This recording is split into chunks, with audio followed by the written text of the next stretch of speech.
Hydraa commissioner తొలగింపు ఆదేశాలు సబబే మా సోదర జడ్జి ఇచ్చిన తీర్పును సమర్థిస్తున్నాం. కోర్టు తప్పుదోవ పట్టిస్తున్నారని పెద్ద నాయకులు అంటున్నారు. ప్రభుత్వ అధికారులు కోర్టును తప్పుదోవ పట్టించాలని యత్నిస్తున్నారు. ప్రభుత్వ అధికారులే కోర్టును తప్పుదోవ పట్టించాలని యత్నిస్తారు. ఇప్పుడు ఎప్పటి నుంచో చేస్తారు కదా. ఏదైనా సరే కోర్టు ఒకదానికి ప్రాపర్గా తీర్పు ఇస్తే ఇంకో బెంచ్కి పోతారు. ఇంకో బెంచ్కి పోయి దాని ఇంకో విధంగా తీర్పు తెచ్చుకుంటారు. ఇట్లా కంప్లీట్గా వీలే పాలకులే నాయకులు వీలే తప్పు పట్టించే ప్రయత్నం చేస్తారు.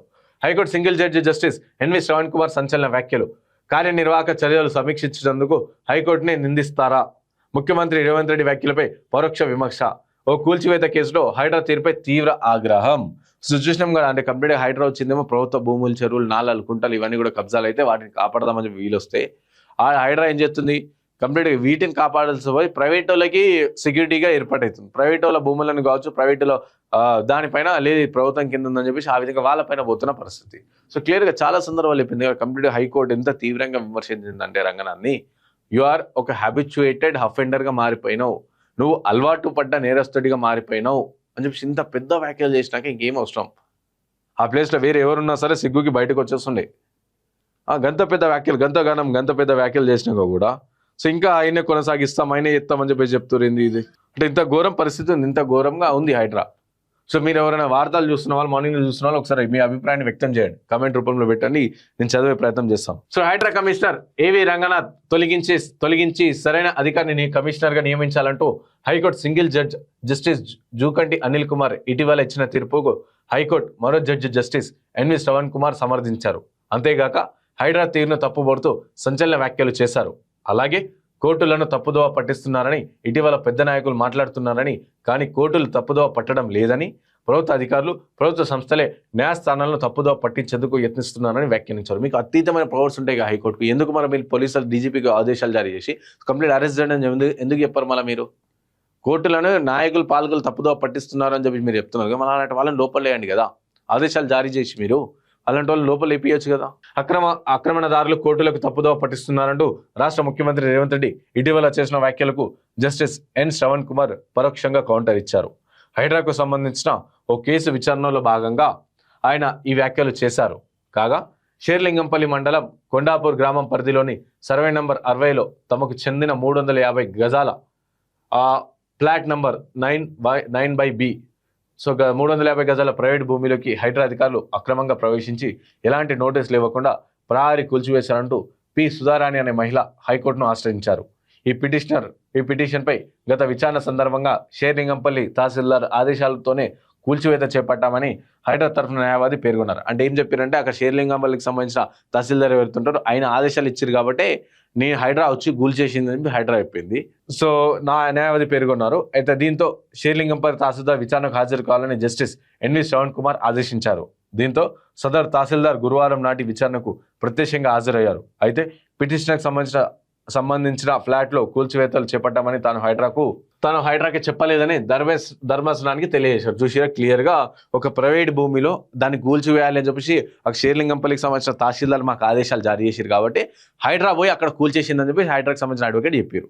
హైడ్రాకి సంబంధించిన వాళ్ళు చెప్తారు. సో తహసీల్దార్ని కోర్టు ఏం చెప్పింది, సరే వ్యక్తిగతంగా హాజరవ్వాలి అని చెప్పి చెప్తే హాజరైనాక లేదు నేను అసలు అలాంటి ఆదేశాలు జారీ చేయలేదని క్లియర్గా తను తహసీల్దార్ చెప్పేసిరు. అంటే ఏం చేసింది హైడ్రా, ఏం చేసింది ఆ తహసీల్దార్ని బుక్ చేసే ప్రయత్నం చేసింది.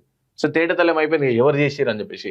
అయితే తాను సర్వే నెంబర్ 59 కోసం చెబితే హైడ్రా అధికారులు పిటిషనర్ ఫ్లాట్ ఉన్న సర్వే నెంబర్ 60లో కూల్చివేతలు చేపట్టారని తహసీల్దార్ వివరణ ఇచ్చారు. సో చూసిరా 59 ప్రభుత్వ భూమి ఉంది. సో దానిపైన మీరు చర్యలు తీసుకున్నారని చెప్పి చెప్తే వాళ్ళేమో హైడ్రా ఏం చేసింది 60వ సర్వే నెంబర్ పైన అత్యుత్సాహంతో దాన్ని కూల్చేసారంట. మరి మీరు ఇన్ని వద్దులు ఏం చేసారు, మీరు కంప్లైంట్ చేయొచ్చుగా, ఆ బాధితుల పక్షాన పోయి బాధితులకు మాట్లాడచ్చు కదా తహసీల్దార్ గారు పోయి, అవునమ్మా బై మిస్టేక్ జరిగింది, మీకు ప్రహారీ గోడకు సంబంధించి ఎంతైతే ఖర్చు ఉందో దాన్ని మేము ప్రభుత్వ తరఫున ఇప్పిస్తామని చెప్పి హామీ ఇవ్వచ్చు కదా.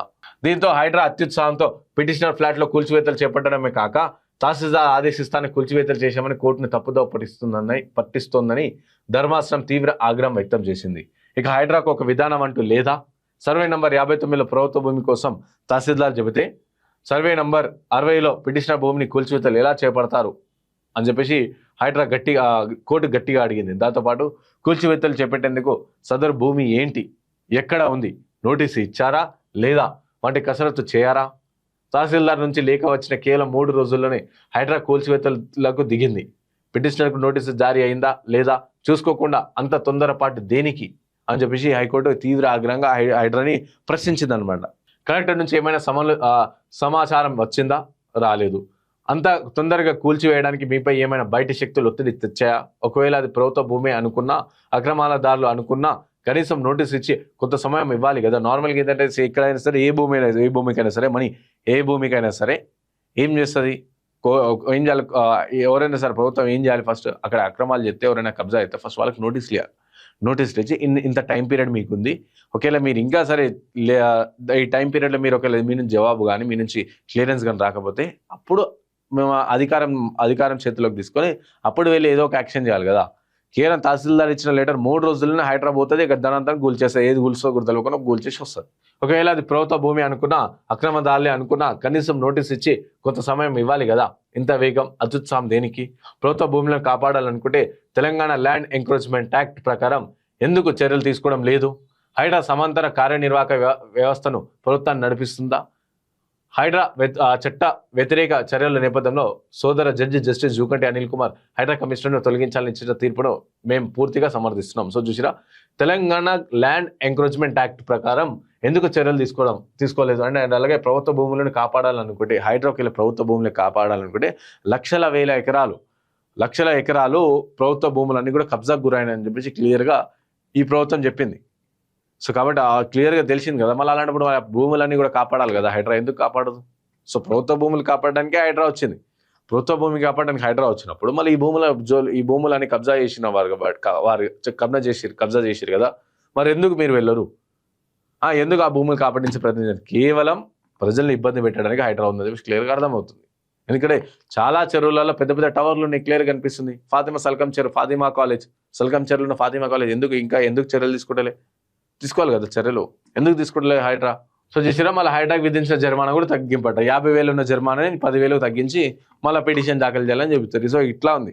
అదే ఒక రైతు ఎవరైనా సరే రుణమాఫీ కట్టలేని పరిస్థితులు ఉన్నప్పుడు సో బ్యాంకులో ఏం చేస్తారు, వచ్చి డోర్లను కూడా ఎత్తుకుపోయే సిచ్యువేషన్ మనం చూసినాం. వాళ్ళ ఇంట్లో ఉన్నా సరే ఇంట్లో తాళాలు వేసిన సిచ్యువేషన్ చూసినాం. ఇంట్లో ఉన్న వాళ్ళు బయటలో కూడా తాళాలు వేసిన సిచ్యువేషన్ చూసినాం. మళ్ళీ వాళ్ళకి తగ్గిస్తారు. ఏ రోజైనా రుణాలు మాఫీ చేసిరా? రుణాలు మాఫీ చేయని ఆదేశాలు జారీ చేసిరా? మీరు చేయలేరు. అదాని, అంబానీ ఇలాంటి 15,000 కోట్లు అలాంటి పైసలన్నీ కూడా బ్యాంకులు రుణం మాఫీ చేసేస్తారు, డైరెక్ట్ మాఫీ చేసేస్తాయి. కానీ ఇక్కడ 50,000, 1,00,000, 2,00,000 ఉన్న రైతులకు మాత్రం బ్యాంకులు ఇష్టం వచ్చిన తలుపులు ఇరగొడతాయి, వాళ్ళని లోపలేసి తాళాలు ఎత్తాయి, వాళ్ళని బ్యాంక్ కాడ తీసుకొచ్చి కట్టేస్తాయి. ఈ విధంగా చేస్తారు. సో ఇట్లా ఉంది మన దగ్గర వ్యవస్థ.